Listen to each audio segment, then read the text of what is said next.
Hi అండి, welcome to my channel Madhu kitchen. ఈరోజు నేను ప్రిపేర్ చేసే రెసిపీ పప్పు, చుక్కకూర పప్పు అండి.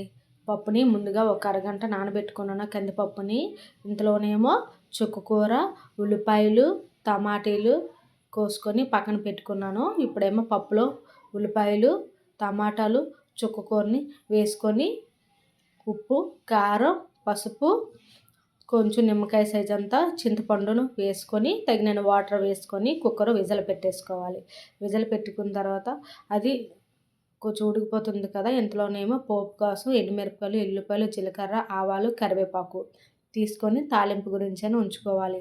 ఇంతలోనేమో పప్పు ఉడికిపోయిన తర్వాత కుక్కర్ విజల్ తీసేసి పప్పు కర్ర ఉంటుంది కదా, పప్పు గుత్తెము, దాంతోనేమో చేయాలి. తాలింపు గురించి జీలకర్ర, ఆవాలు, ఎండుమిరపకాయలు, కరివేపాకు, ఎల్లుల్లిపాయలు తీసాను కదా, అవి తాలింపు పెట్టుకున్నాను. తాలింపులో ఈ పప్పు వేసుకోవాలి. ఇది చాలా హెల్తీ ఫుడ్ అండి, పిల్లలకు కానీ పెద్దవాళ్ళకి కానీ.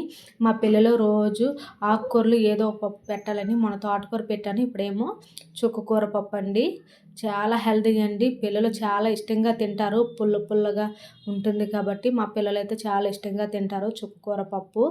మా ఇంట్లో వాళ్ళందరూ చాలా ఇష్టంగా తింటారు. దాని తర్వాత వంకాయ, పిక్కలు, టమాటో కర్రీ చేశాను. వేడివేడి అన్నంతో వంకాయ పిక్కలు, టమాటో కర్రీ, చుక్కకూర పప్పుతో తింటే చాలా అంటే చాలా బాగుందండి. మీరు ఒకసారి ఇలా ప్రిపేర్ చేసుకొని మీకు ఎలా అనిపించిందో లైక్ చేసి, కామెంట్ చేసి, సబ్స్క్రైబ్ చేయండి. చాలా ఇష్టంగా తింటారండి మా పిల్లలకి. పిక్కలు, వంకాయ టమాటో కర్రీ అండ్ చుక్కకూర పప్పు. మా అబ్బాయి క్యారేజ్ పెట్టాను. మా రెండో అబ్బాయి అయితే ఇంటికి వచ్చి భోజనం చేస్తాడు. చాలా అంటే చాలా బాగుంది మమ్మీ అని అన్నారు.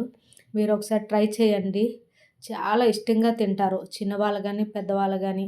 అంటే హెల్తీ ఫుడ్. ఆకుకూరలు వారానికి ఏదో ఒకటి 2 సార్లు తినాలండి. అందు గురించి నేనేమో తోటకూర, చుక్కకూర పప్పులోనైతే కలిపి వండుతుంటాను వారానికి 2 సార్లు.